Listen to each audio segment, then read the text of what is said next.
OM, Papin a porté plainte pour harcèlement. De nouveaux éléments dans l'affaire JPP et son avenir à la tête de la réserve. Le cas de Jean-Pierre Papin, entraîneur de la réserve de l'Olympique de Marseille, a créé une belle tempête comme seule l'actualité phocéenne sait en produire ce mercredi.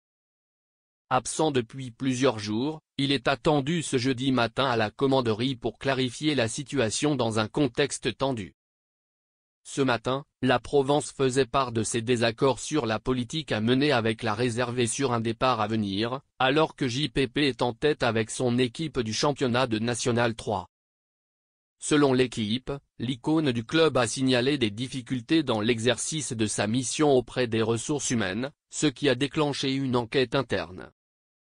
Cela fait plusieurs semaines que Papin exprime son malaise concernant certaines interférences du secteur sportif dans son travail, notamment l'influence exercée par Ali Zarak, responsable de la Pro 2, avec qui il entretient des relations difficiles. Cette tension a atteint un tel niveau que Papin a sollicité l'intervention des ressources humaines, accusant Zarak de comportement proche du harcèlement moral. Un cabinet extérieur a été mandaté pour enquêter sur ces allégations. Ces accusations de Papin ne concernent pas seulement des ingérences, mais aussi des menaces, même si un lien direct avec l'ancien coordinateur du recrutement de Lorient n'est pour l'instant pas avéré. Début octobre, un homme en moto s'est approché de Papin près de son domicile à Plan de Campagne, lui lançant « Papin, casse-toi », avant de disparaître. Papin a depuis porté plainte contre X pour menaces, une démarche soutenue par l'OM, qui a mis à sa disposition une équipe juridique pour l'accompagner dans cette épreuve. Ce conflit met en lumière les critiques que Papin adresse à Zarak, qui l'accuse de constamment interférer dans ses choix sportifs, que ce soit au niveau des compositions d'équipe, de la gestion des temps de jeu, ou encore des temps de repos de ses jeunes joueurs. Zarak, en tant que responsable de la Pro 2, agit comme un intermédiaire entre l'équipe réserve de Papin et le staff de Roberto De Zerbi, l'entraîneur de l'équipe première, ce qui ne cesse d'accentuer les tensions alors que le nom d'Ali Zarak a déjà résonné durant l'été suite à son altercation avec Chancel Mbemba, qui a poussé l'international congolais à des termes peu glorieux et une retenue sur salaire.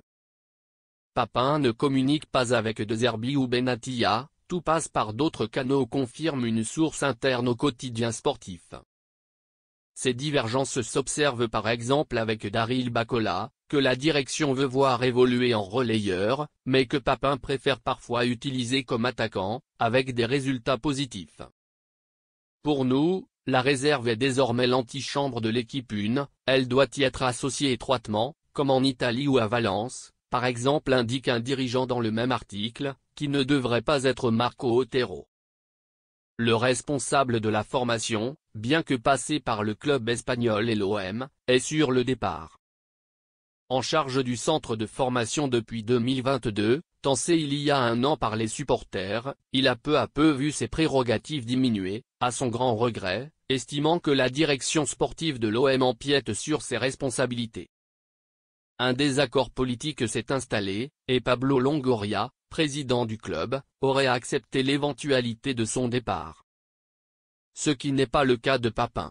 Malgré les accusations de nonchalance formulées à son égard par certains membres de la direction sportive, Papin reste une figure incontournable du club, ce qui semble plutôt logique puisque l'on parle de celui qui a été élu phocéen du XXe siècle. Reste que son arrivée à l'entraînement en compagnie de ses chiens ou en portant le maillot d'une autre équipe a été notée.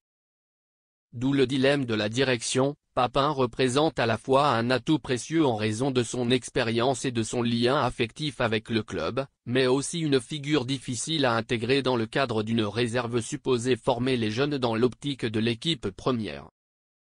En attendant son retour à la commanderie, le club n'entend pas se mettre à la faute avec le seul joueur de l'histoire qui a remporté le Ballon d'Or avec la tunique bleue et blanche.